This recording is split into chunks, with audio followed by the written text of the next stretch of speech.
तो हेलो दोस्तों, स्वागत है आपके YouTube channel science study centre Pusa में। और हम लोग पढ़ रहे हैं प्रीवियस ईयर क्वेश्चन से, जिसमें हम प्रकाश के परावर्तन का सीरीज पढ़ चुके हैं। दूसरा क्लास है प्रकाश का अपवर्तन, जिसमें आपको विभिन्न प्रकार के कॉम्पिटिटिव एग्जाम के प्रीवियस ईयर क्वेश्चन मिलेंगे। तो बिना समय गंवाए हुए देखते हैं प्रश्न को। चलिए शुरू करते हैं। देखिए, पहला क्वेश्चन है, पानी में रखे पेंसिल का टेढ़ा दिखना किस सिद्धांत पर आधारित है? जिसमें पहला ऑप्शन है प्रकाश का परावर्तन, दूसरा ऑप्शन है प्रकाश का अपवर्तन, तीसरा ऑप्शन है प्रकाश का परिकीर्णन और चौथा ऑप्शन है प्रकाश का व्यतिकरण। तो पानी में रखे पेंसिल का टेढ़ा दिखना यह दर्शाता है प्रकाश के अपवर्तन के सिद्धांत। तो इस प्रकार राइट आंसर होगा वह प्रकाश का अपवर्तन, रिफ्लेक्शन ऑफ लाइट होगा राइट आंसर। दूसरा प्रश्न है कि जब प्रकाश किसी माध्यम से दूसरे माध्यम में प्रवेश करती है तो अपने पथ से विचलित हो जाती है, यह घटना क्या कहलाती है? तो जब प्रकाश किसी एक माध्यम से दूसरे माध्यम में प्रवेश करके और अपने पथ से विचलित हो जाती है तो यह प्रकाश के अपवर्तन को दिखाता है। और हमारा पहला ऑप्शन है प्रकाश का अपवर्तन, दूसरा है प्रकाश का परावर्तन, तीसरा है प्रकाश का परिकीर्णन और चौथा है इनमें कोई नहीं। तो इसका राइट आंसर होगा प्रकाश का अपवर्तन। तीसरा प्रश्न है, जिस माध्यम में प्रकाश की चाल अपेक्षाकृत अधिक हो कहलाता है? तो ऑप्शन है फर्स्ट सघन, ऑप्शन बी विरल, ऑप्शन सी पारभासी और ऑप्शन डी। तो इसका राइट आंसर होगा जिस माध्यम में प्रकाश की चाल अपेक्षाकृत अधिक हो उसे बोलते हैं विरल माध्यम। इसका राइट आंसर होगा विरल माध्यम। नेक्स्ट प्रश्न है, लेंस के ज्यामितीय केंद्र को कहा जाता है? तो देखिए, लेंस के कुछ प्रमुख टर्म है, जिसमें से पहला टर्म है प्रकाशीय केंद्र, दूसरा वक्रता केंद्र आते हैं। तो इसी प्रकार इसमें पूछा है कि लेंस के ज्यामितीय केंद्र को क्या कहते हैं? तो लेंस के ज्यामितीय केंद्र को प्रकाशीय केंद्र कहा जाता है। इस प्रकार राइट आंसर बी होगा। नेक्स्ट प्रश्न है, सबसे अधिक अपवर्तनांक किस माध्यम का होता है? तो इसमें एक और है प्रश्न, अपवर्तनांक क्या होता है? ये भी प्रश्न पूछ सकता है। तो अपवर्तनांक का मतलब होता है निर्वात में प्रकाश की चाल एवं किसी माध्यम में प्रकाश की चाल के अनुपात को अपवर्तनांक कहते हैं। अर्थात इसे डिनोट किया जाता है न्यू से और CO/Cm इसका फॉर्मूला होता है अपवर्तनांक। और फिर पूछ रहा है हमारा जो ये प्रश्न है कि सबसे अधिक अपवर्तनांक किस माध्यम का होता है? तो सबसे अधिक अपवर्तनांक इस ऑप्शन के हिसाब से हो जाएगा हीरा। हीरे का अपवर्तनांक लगभग 2.42 होते हैं, जबकि निर्वात का अपवर्तनांक लगभग 1 होता है। पानी का अपवर्तनांक लगभग 1.33 होते हैं और बेंजीन का अपवर्तनांक लगभग 1.5 होते हैं। तो सबसे अधिक अपवर्तनांक हीरा का होगा, जो हमारा राइट आंसर है। नेक्स्ट प्रश्न है, पूर्ण आंतरिक परावर्तन के लिए आवश्यक शर्त क्या है? तो टोटल इंटरनल रिफ्लेक्शन के लिए होता है शर्त प्रकाश सघन माध्यम से विरल माध्यम में प्रवेश करनी चाहिए। एक और कंडीशन है और ऑप्शन बी में है आपतन कोण का मान क्रांतिक कोण से अधिक होना चाहिए और सी में है दोनों, डी में इनमें से कोई नहीं। तो यहाँ पर दोनों ये शर्त फुलफिल होना चाहिए जिससे पूर्ण आंतरिक परावर्तन होगा। तो इसका ऑप्शन के अनुसार यहाँ पर हमारा राइट आंसर होगा सी, दोनों। पहला सघन माध्यम से विरल माध्यम में जाना चाहिए और आपतन कोण का मान क्रांतिक कोण से अधिक होनी चाहिए। नेक्स्ट प्रश्न है, किसी माध्यम का पूर्ण अपवर्तनांक सूचकांक हमेशा होता है? अर्थात इसके बारे में पूछ रहा है कि अपवर्तनांक जो वैल्यू आएगा वो कितना होते हैं? तो पूर्ण अपवर्तनांक एब्सोल्यूट रिफ्रैक्टिव इंडेक्स जो होते हैं यह हमेशा 1 से अधिक होते हैं। और यह एब्सोल्यूट रिफ्रैक्टिव इंडेक्स करता है निर्वात में प्रकाश की चाल एवं किसी माध्यम में प्रकाश की चाल के अनुपात को हम बोलते हैं पूर्ण अपवर्तनांक सूचक सूचकांक बोलते हैं, और ये हमेशा एक से अधिक होते हैं। तो इस तरह से हमारा ऑप्शन है ए में 1, एक से कम, सी में एक से अधिक और डी में 0। तो राइट आंसर होगा सी, एक से अधिक, मोर देन 1। नेक्स्ट प्रश्न है कि प्रकाश की अधिकतम चाल होती है। तो प्रकाश की अधिकतम चाल होते हैं सामान्यतः निर्वात में, और हमारा ऑप्शन अगर देखें तो ऑप्शन ए दिया है हीरा, बी दिया है किरोसिन, सी दिया है अल्कोहल और डी दिया है निर्वात। तो हीरे में प्रकाश की चाल जो होती है 1.24 × 10⁸ मीटर पर सेकेंड होते हैं। किरोसिन का बात करते हैं तो किरोसिन में 2.08 × 10⁸ मीटर पर सेकेंड होते हैं। अल्कोहल का बात करते हैं तो इसमें प्रकाश की चाल 2.20 × 10⁸ मीटर पर सेकेंड होते हैं, और निर्वात में 3 × 10⁸ मीटर पर सेकेंड होते हैं। तो इसके अनुसार हमारा राइट आंसर हो जाएगा निर्वात में सबसे अधिक होते हैं। हीरे क्यों चमकते हैं, अगला प्रश्न है, और यह एसएससी सीएचएसएल और बिहार बोर्ड में पूछा गया प्रश्न है। तो यह प्रश्न कहता है हीरे क्यों चमकते हैं। तो हीरे चमकने, इसमें ऑप्शन दिया है ए में TIR total internal reflection, B में क्रांति कोण कम होने के कारण, सी में कारीगर द्वारा तराशे जाने के कारण और डी में सभी। तो हीरे के चमकने का कारण है पूर्ण आंतरिक परावर्तन। इसके अलावा क्रांति कोण सबसे कम होना, इसका क्रांति कोण लगभग सबसे कम 24 डिग्री होते हैं। कारीगर द्वारा इस प्रकार से तराशा जाता है कि इसके कई सतहों से पूर्ण आंतरिक परावर्तन की घटना घटती है। तो इसके अनुसार हमारा जो आंसर होगा वो डी होगा, इनमें सभी। राइट आंसर सभी हो जाएंगे। नेक्स्ट प्रश्न है लेंस समांतर कितने प्रकार के होते हैं। तो लेंस का अगर बात करें तो लेंस कांच के बने होते हैं, और लेंस सामान्यतः 2 प्रकार के होते हैं, और ये होते हैं एक होता है उत्तल और दूसरा होता है अवतल। तो हमारा ऑप्शन क्या है, A, option B 2, option C 3, option D 4। तो इसका राइट आंसर होगा 2, जो ऑप्शन बी है। नेक्स्ट प्रश्न है अपवर्तन के कितने नियम होते हैं। तो अपवर्तन के कितने नियम होते हैं, ऑप्शन हमारा दिया है ए में 1, बी में 2, सी में 3 और डी में 4। तो अपवर्तन के सामान्यतः 2 नियम होते हैं, और पहला नियम अगर हम देखें तो पहला नियम होता है आपतित किरण, अपवर्तित किरण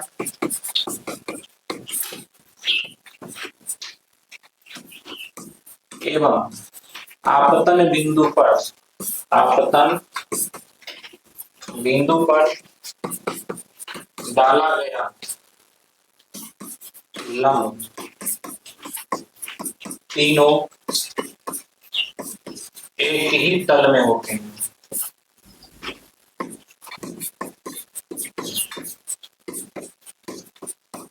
और दूसरा नियम कहता है कि 2 माध्यमों में प्रकाश की किसी विशेष रंग के लिए आपतन कोण के ज्या एवं अपवर्तन कोण के ज्या का अनुपात एक नियतांक होता है, जिसे म्यू द्वारा सूचित किया जाता है। अर्थात दूसरा नियम के अनुसार हम लिखते हैं mu equal to sign i बटा साइन आर।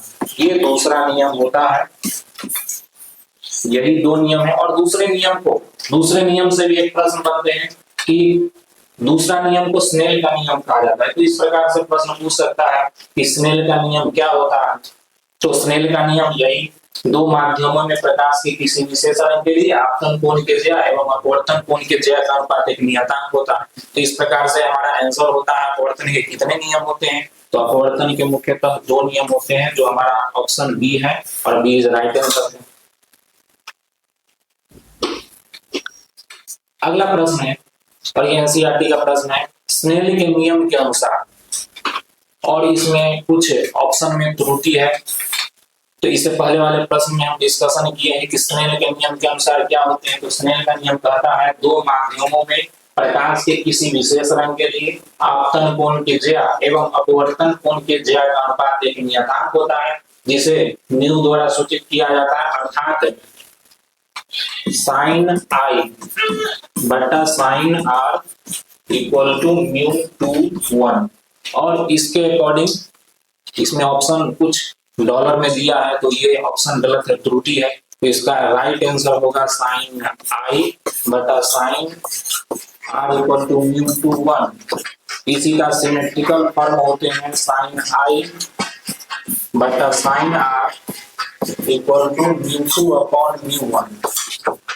इस प्रकार से हम इसे लिख सकते हैं। इसका अन्य ऑप्शन बन सकता है mu 1 sine i equal to mu two sine r. इस प्रकार से तीन ऑप्शन बन रहा है, और कोई भी एग्जाम में ऑप्शन दे तो इस तीनों में से ही कोई दिया जाएगा। तो ये इसका राइट आंसर है, और इस तीनों में से कोई भी दे सकते हैं। अगले प्रश्न है, प्रकाशिक तंतु किस सिद्धांत पर आधारित होते हैं। और यह बिहार दरोगा एसआई के 2020 के एग्जाम में पूछा गया प्रश्न है। तो प्रकाशिक तंतु किस पर आधारित है, अगर ऑप्शन का बात करें तो ऑप्शन ए में दिया है विसरण, ऑप्शन बी में पूर्ण आंतरिक परावर्तन टोटल इंटरनल रिफ्लेक्शन, सी में रिफ्रैक्शन और डी में स्कैटरिंग। तो प्रकाशिक तंतु पूर्ण आंतरिक सिद्धांत पर आधारित होते हैं, पूर्ण आंतरिक परावर्तन के सिद्धांत पर आधारित होते हैं। और अगर इसका एक और प्रश्न बन सकता है कि इसका उपयोग समानता कहाँ किया जाता है। तो इसका उपयोग कई जगहों पर, जैसे डाटा को एक स्थान से दूसरे स्थान तक ट्रांसमिट करने में इसका उपयोग किया जाता है। ऑप्टिकल फाइबर का चिकित्सकीय जांच में डॉक्टर करते हैं, जैसे एंडोस्कोपी क्लोनोस्कोपी जो होते हैं, इस प्रकार के जांच में इसका उपयोग किया जाता है। तो चिकित्सकीय जांच में किया जाता है। एक स्थान से दूसरे स्थान तक विद्युत सिग्नल को प्रकाश सिग्नल में परिवर्तित करके ट्रांसमिट करने में इसका उपयोग किया जाता है। तो प्रकाशिक तंतु किस सिद्धांत पर आधारित होते हैं, पूर्ण आंतरिक परावर्तन के सिद्धांत पर आधारित होते हैं, और हमारा ऑप्शन बी सही आंसर है। इसके बाद अगला प्रश्न है, मृग मरीचिका की घटना, और ये भी एनसीईआरटी का प्रश्न है। तो मृग मरीचिका की घटना ये भी प्रकाश के पूर्ण आंतरिक परावर्तन के सिद्धांत पर ही आधारित होते हैं, और यह सामान्यतः गर्म स्थानों जैसे डेजर्ट वहां पर यह देखने को मिलता है। तो ऑप्शन ए दिखने से लग रहा है गर्म स्थानों पर, ऑप्शन बी ठंडी स्थानों पर, ऑप्शन सी आकाश में, ऑप्शन डी बादलों में। तो अभी हम डिस्कशन किए हैं कि मृग मरीचिका सामान्यतः गर्म स्थानों डेजर्ट में घटती है। नेक्स्ट प्रश्न है कि अवतल लेंस की फोकस दूरी क्या होती है। ऑप्शन ए शून्य होती है, बी धनात्मक होती है, सी में ऋणात्मक होती है, डी में परिभाषित नहीं है। तो अवतल लेंस की फोकस दूरी का बात करते हैं। तो अवतल लेंस की फोकस दूरी ऋणात्मक होती है, और यह काल्पनिक होती है। इसकी फोकस जो होती है वो काल्पनिक होती है। जब इसके मुख्य अक्ष के समांतर कोई प्रकाश कण आता है, तो अपवर्तन के पश्चात जिस बिंदु पर आभासी रूप से मिलती है, इसी को बोलते हैं फोकस। और प्रकाशीय केंद्र के बाईं ओर मापी गई सभी दूरियां ऋणात्मक। तो इस प्रकार से अवतल लेंस की फोकस दूरी ऋणात्मक होती है। Option C is right answer.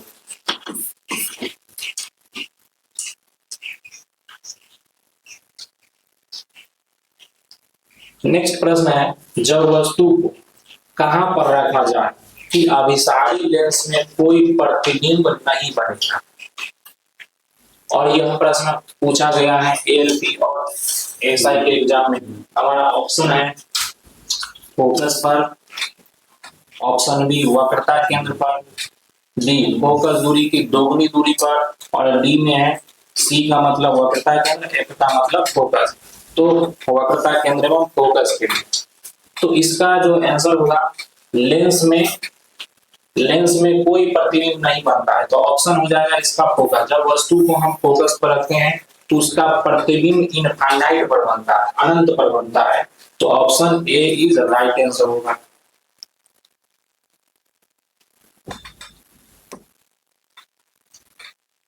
फिर कह रहा है अगला प्रश्न कि किस कारक के बढ़ाने से पार्श्व विस्थापन का मान घटता है।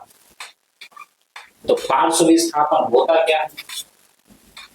तो पार्श्व विस्थापन लेटरल डिस्प्लेसमेंट जो होते हैं कांच के किसी आयताकार स्लैब पर, कांच की किसी आयताकार स्लैब पर आपतित किरण एवं उससे निर्गत किरण के बीच की लांबरिक जो दूरी होते हैं, इसी को लेटरल डिस्प्लेसमेंट कहते हैं।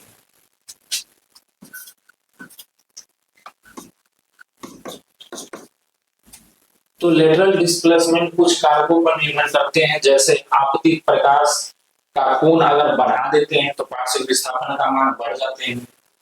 अगर हम कांच की स्लैब की मोटाई को बढ़ा दें तो भी पार्श्व विस्थापन का मान बढ़ जाते हैं।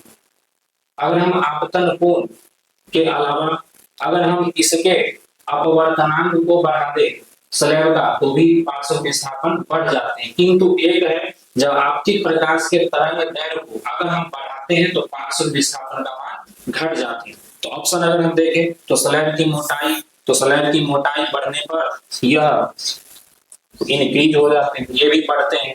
आपतित प्रकाश के तरंग दैर्घ्य अगर बढ़ता है तो पार्श्व विस्थापन का मान घट जाते हैं, और स्लैब का अपवर्तनांक बढ़ाए तो ये बढ़ जाते हैं, और आपतन कोण का मान बढ़ाए तो भी बढ़ जाते हैं। तो पूछ रहा है कि मान घटेगा, तो मान घटेगा आपतित प्रकाश के वेवलेंथ को अगर हम बढ़ाएंगे तो पार्श्व विस्थापन का मान घट जाएगा। तो डी इज राइट आंसर।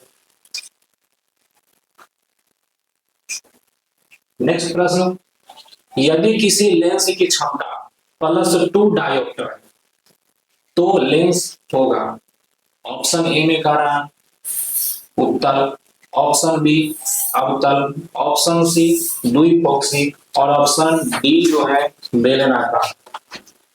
तो जब क्षमता धनात्मक होती है तो वह लेंस होते हैं उत्तल। अगर यही अगर रहता ऑप्शन में अगर ऋणात्मक तो वह लेंस हो जाता अवतल। और द्विपक्षीय का बात करते हैं तो इसमें प्लस और माइनस दोनों होते हैं, बेलनाकार में कोई भी नहीं होता है। तो हमारा राइट आंसर जो होता है ऑप्शन ए होता है।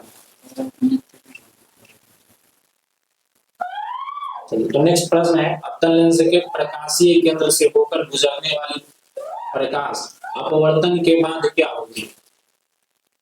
तो इसमें देखिए लेंस है तो लेंस होते हैं मोटा और दूसरा होता है पतला, और यह कंडीशन जो होगा वो पतले लेंस में, मोटे लेंस के अगर प्रकाशीय केंद्र से कोई प्रकाश किरण अपवर्तित होती है, गुजरती है, तो वह पार्श्व विस्थापन की घटना घटेगी।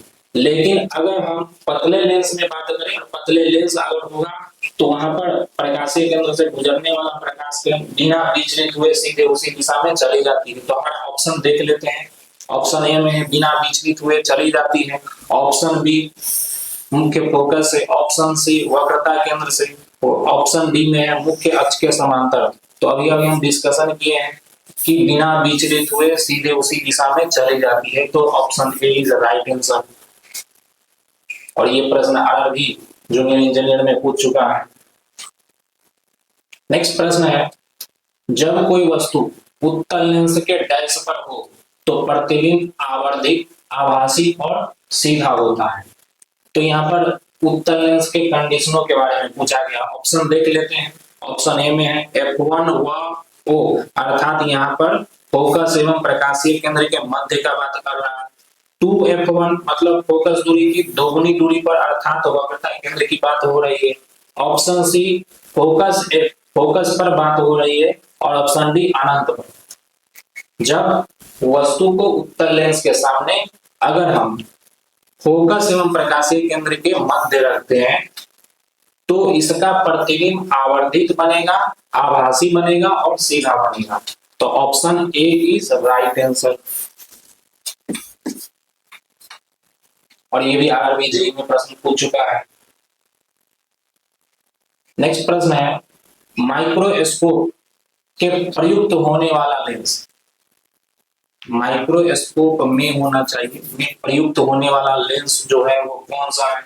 तो माइक्रोस्कोप में सामान्यतः कौन सा लेंस प्रयोग होता है? ऑप्शन ए में है अवतल, ऑप्शन बी में है उत्तल, ऑप्शन सी में है द्विपक्षीय बाइफोकल और ऑप्शन डी बेलनाकार सिलेंड्रिकल। तो माइक्रोस्कोप में सामान्यतः उत्तल लेंस का प्रयोग किया जाता है। तो इस हिसाब से option B is right answer. और ये भी बिहार पुलिस के एग्जाम में पूछ चुका है और हमारा सीरीज ही चल रहा है प्रीवियस ईयर क्वेश्चन सीरीज। तो जितने भी कॉम्पिटिटिव एग्जाम अधिकांशतः RRB, TRE 1 2 3, NTPC, group D, SI, Bihar police इस सब में जो प्रश्न पूछे गए हैं इस चैप्टर से उसी का क्वेश्चन सीरीज चल रहा है। फिर इसके बाद नेक्स्ट क्लास जो आएंगे वो ह्यूमन आई और ह्यूमन आई के बारे में कि कॉम्पिटिटिव एग्जाम में जो भी प्रश्न पूछे पुनः हम लोग लेकर आएंगे। तो इसका राइट आंसर बी है। नेक्स्ट प्रश्न को देखते हैं और नेक्स्ट प्रश्न कहता है कि प्रकाश की गति किस माध्यम में अधिकतम होती है? और इससे पहले भी हम लोग डिस्कशन किए हैं एक प्रश्न और यह छत्तीसगढ़ पीसीएस में और आरआरबी एएलपी में पूछ चुका है। तो प्रकाश की गति किस माध्यम में अधिक होती है? अगर हम छोटा सा इसमें डिस्कशन देखें तो प्रकाश की गति के बारे में एक वैज्ञानिक जिसका नाम है ओले रोमर, ओले रोमर ने ज्ञात किए थे। स्पीड ऑफ लाइट की गणना ओले रोमर ने किए थे और इनके द्वारा निर्धारित किया गया जो प्रकाश की चाल था निर्वात में 299792458 मीटर पर सेकेंड। इसी को अप्रोक्सीमेटली लिखा जाता है 3 × 10⁸ मीटर पर सेकेंड और ये निर्वात में होते हैं। तो यहाँ पर अगर ऑप्शन देखिए तो प्रकाश की गति किस माध्यम में अधिकतम होती है? हवा में होती है या पानी में होती है या निर्वात में होती है या हीरा में होती है? तो ऑप्शन के हिसाब से सबसे अधिक स्पीड जो होगा वो निर्वात में होगा, वैक्यूम में होगा। जबकि हवा में भी लगभग उतना ही होते हैं लगभग, लेकिन सबसे अधिक निर्वात की गणना होती है। पानी का अगर बात करते हैं तो पानी में 2.25 × 10⁸ मीटर पर सेकेंड होते हैं। हीरे की बात करते हैं तो हीरे में 1.24 × 10⁸ मीटर पर सेकेंड होते हैं। तो हमारा option C is right answer है निर्वात में।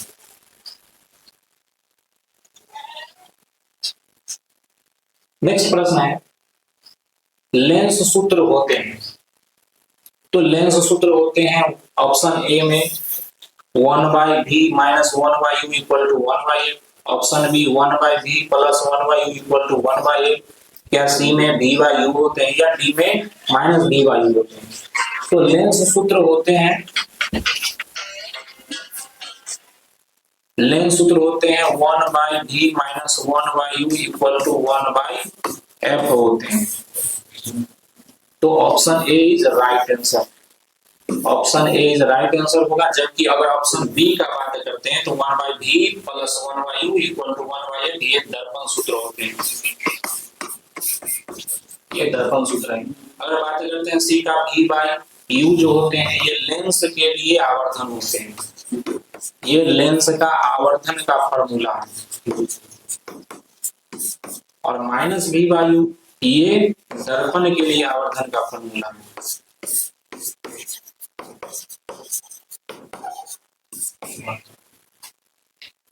तो इस प्रकार से हमारा राइट आंसर ऑप्शन ए है 1/v - 1/u = 1/f।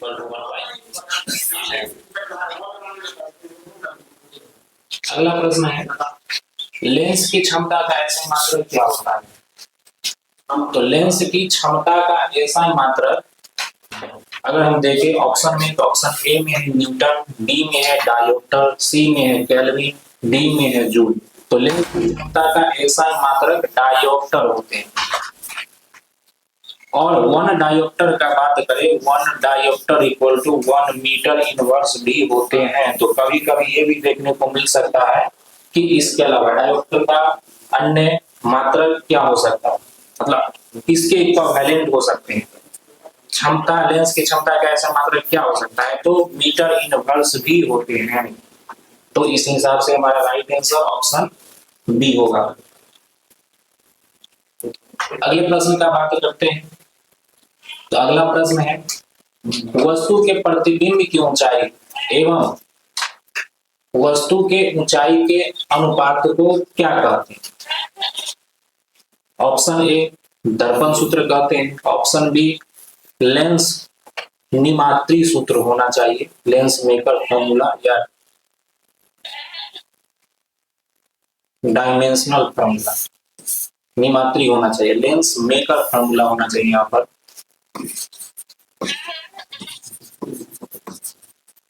Lens maker formula. सी में है रेखीय आवर्धन, डी में है लेंस सूत्र। तो वस्तु के प्रतिबिंब की ऊंचाई एवं वस्तु की ऊंचाई के अनुपात को हम रेखीय आवर्धन कहते हैं, लीनियर मैग्निफिकेशन। और यह m बराबर होते हैं v/u। तो ऑप्शन सी राइट आंसर। और ये भी प्रश्न आरबी एलबी में पूछ चुका है। अगला प्रश्न है, श्वेत प्रकाश के निम्न में से किस रंग का तरंग दैर्घ्य अधिकतम होता है? और ये भी प्रश्न है एसएससी सीजीएल में पूछ चुका है।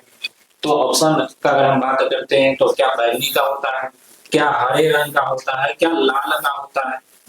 हरा 2 बार हो गया है और हरा के अलावा अन्य ऑप्शन हो सकते हैं, जैसे पीला भी हम यहाँ पर कर देते हैं। तो अगर बात करते हैं 4 ऑप्शन में, इससे पहले हम थोड़ा डिस्कशन देखते हैं। तो श्वेत प्रकाश 7 अवयवी रंगों बैजानी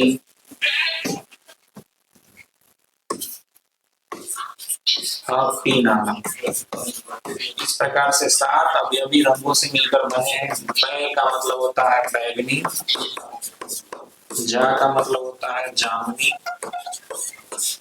नी का मतलब होता है नीला, ह का मतलब होता है हरा, पी का मतलब होता है पीला, ना का मतलब होता है नारंगी और ला का मतलब होता है लाल। तो इस प्रकार से वेवलेंथ बढ़ते जाते हैं और मिनिमम होता है बैगनी का, मैक्सिमम होता है रेड का। तो हमारे ऑप्शन के हिसाब से अगर देखें तो सबसे अधिक तरंग दैर्घ्य जो होते हैं वो लाल का होता है, ऑप्शन सी में दिया है लाल। इसी कारण से हम जो रेलवे सिग्नल है वहां पर हम लाल रंगों का प्रयोग करते हैं। इसका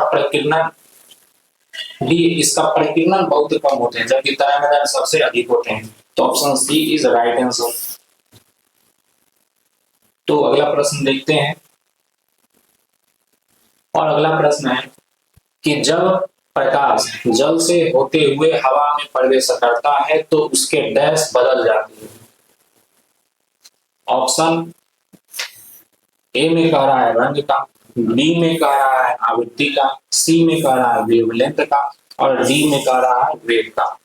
तो जब प्रकाश जल से हवा में प्रवेश करे या किसी माध्यम से एक माध्यम से दूसरे माध्यम में प्रवेश करे तो वह अपने पथ से विचलित हो जाती है। और अपने पथ से विचलित होती है तो उस पर 2 कंडीशन होते हैं। पथ से विचलित होने में क्या वह सघन से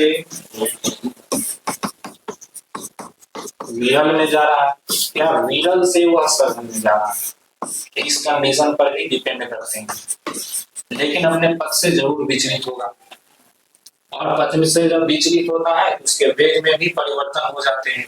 तो वेग में परिवर्तन होना यह घटना कहलाता है प्रकाश का अपवर्तन। तो इस ऑप्शन के हिसाब से हमारा राइट आंसर हो जाएगा ऑप्शन डी। और इसमें जो कंडीशन बताए हैं सघन से विरल में जाएगा तो अपने पथ से जब विचलित होगा तो अविलंब से दूर मुड़ जाएगा, जबकि विरल से सघन में जाएगा तो अविलंब की ओर झुक जाएगा। तो इसका राइट आंसर जो है ऑप्शन डी। और यह प्रश्न ग्रुप डी में पूछ चुका है। और जैसे पहले ही बताएं कि प्रीवियस ईयर क्वेश्चन सीरीज है और आने वाले आगामी सभी कॉम्पिटिटिव एग्जाम के लिए इम्पोर्टेंट। और इससे पहले हम एक और चैप्टर पढ़ा चुके हैं, प्रकाश का परावर्तन।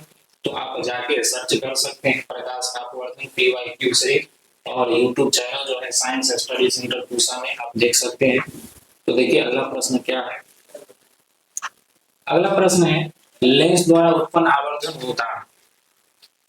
और इससे पहले भी यह प्रश्न के बारे में हम शायद डिस्कशन किए हैं और इसमें भी कुछ ऑप्शन में त्रुटि है।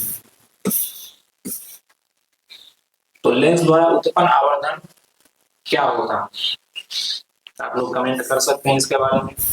तो अगर हम बात करें लेंस द्वारा उत्पन्न आवर्धन जो होते हैं, तो आवर्धन होते हैं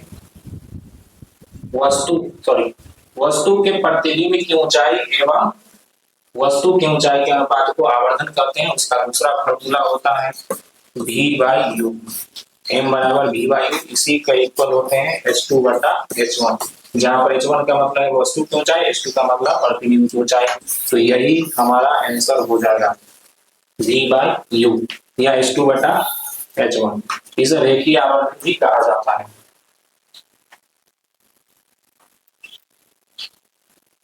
नेक्स्ट प्रश्न है हीरे का अपवर्तनांक होता है। और ऑप्शन ए में क्या करना है, हीरे का अपवर्तनांक ऑप्शन ए में 2.42 या बी में 1.5 या सी में 2 होते हैं या डी में 1.33 होते हैं।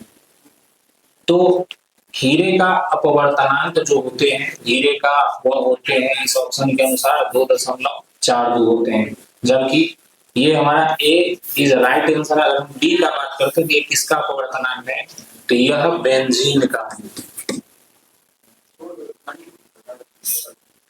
ये बेंजीन का है, डेढ़ लगभग 1.5 बेंजीन के होते हैं। अप्रोक्सीमेटली कहीं कहीं पर कांच का भी देखने को मिलता है, जबकि दो किसी का होता नहीं है। 1.33 जो होते हैं यह पानी का होता है। तो इस ऑप्शन के अनुसार हमारा राइट आंसर ए होगा, जो 2.42 है हीरे का अपवर्तनांक। और ये Bihar board NCERT, Bihar board में तो पूछता ही है, एनसीईआरटी का कुछ एग्जाम्पलर प्रश्न है। नेक्स्ट प्रश्न है उत्तल लेंस के सामने वस्तु को F1 तथा O के बीच रखा जाए तो प्रतिबिंब कहाँ बने। प्रतिबिंब बनेंगे, बात करते हैं ऑप्शन ए का, क्या काल्पनिक बड़ा बनेगा या काल्पनिक छोटा बनेगा या वास्तविक बड़ा बनेगा या वास्तविक छोटा बनेगा। तो जब उत्तल लेंस के सामने फोकस एवं प्रकाशीय केंद्र के बीच रखे जाते हैं तो उसका प्रतिबिंब आवर्धित बनता है, आभासी बनते हैं, सीधा बनते हैं। तो आभासी का मतलब होता है काल्पनिक और सीधा एवं बड़ा बनेंगे। तो इसका ऑप्शन ए होगा सही आंसर।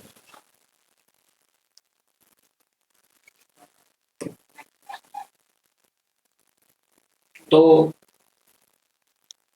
यह प्रश्न अब खत्म होते हैं, फिर हम अगले सीरीज में मिलेंगे अगले चैप्टर में। और आप इसे पहले वाले वीडियो प्रकाश के परावर्तन देखने हेतु आप science study centre Pusa YouTube channel पर सर्च कर सकते हैं और उसे आपको डिस्क्रिप्शन में भी मिल जाएंगे। चलिए आज के लिए इतना ही, धन्यवाद।